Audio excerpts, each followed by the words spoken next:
like talking about this, like I really think the benefits of thinking of it as not just thinking of I'm either working or I'm off. Yes, the lines have been blurred a bit, but with the proper discipline and mindset, it's you can it could be a benefit. It could be, to be corny, it could be a superpower.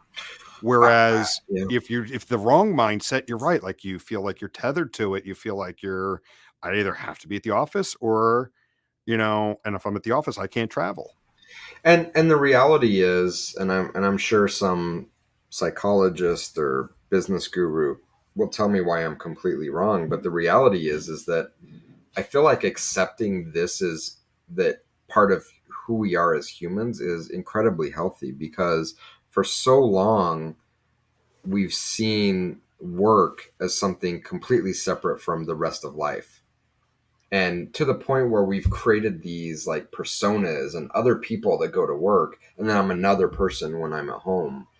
The reality is that the lines were always blurred. We just refused to admit that, and I think it created a lot of incredibly unhealthy behaviors. I think the first step is admitting that the lines have always been blurred. There is no real distinction between work and life, and by admitting that, I think it puts us in a much better and healthier place, that when we are off doing things that are not work, that we're more present and able to enjoy it. And when we are at work, we're able to do more in less time because we're more present and focused on it, instead of fighting and putting all this energy into trying to separate these things that were never really separated to begin with.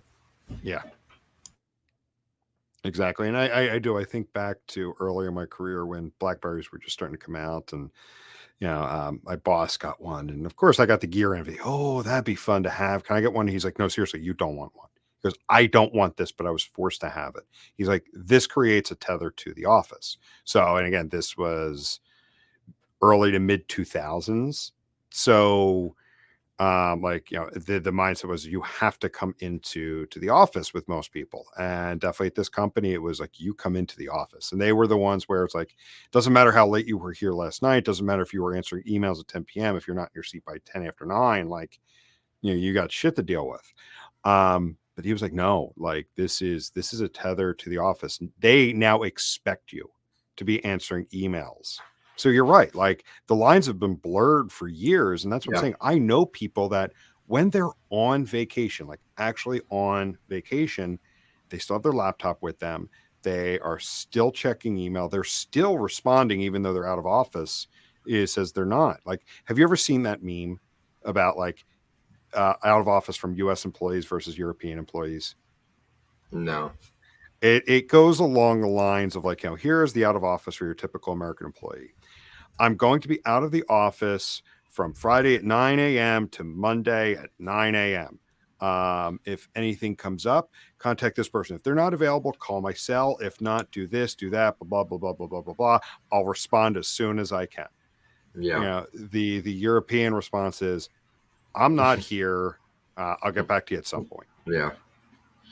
Yeah, and again, I think that goes to prove this point, that those lines have always been blurred. And I wish I could find the video. I'll have to look for it after we're done recording. But just last week, I saw this video, kind of speaking of the lines being blurred, of this guy that's at his son's baseball practice, and he's like having a sales call or something during the practice, and it's just like so hilariously funny. But again, like, if we don't admit those lines are blurred, we're doing this. We're not present, right? But if Yeah. we understand, it's like, look, work can happen in these different ways. I can work, and then I can be fully present at my son's event. It completely changes the perspective. And so, rather than going back to kind of my question of, yeah, but you're at Disney World, you shouldn't be working, I bet that creeps into everyone's mind anyway.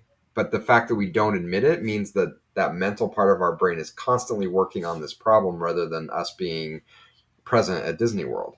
Yeah. And if all it takes is us sitting underneath the monorail for an hour getting a few things done, and now the rest of the day I'm free to focus on that, isn't that better?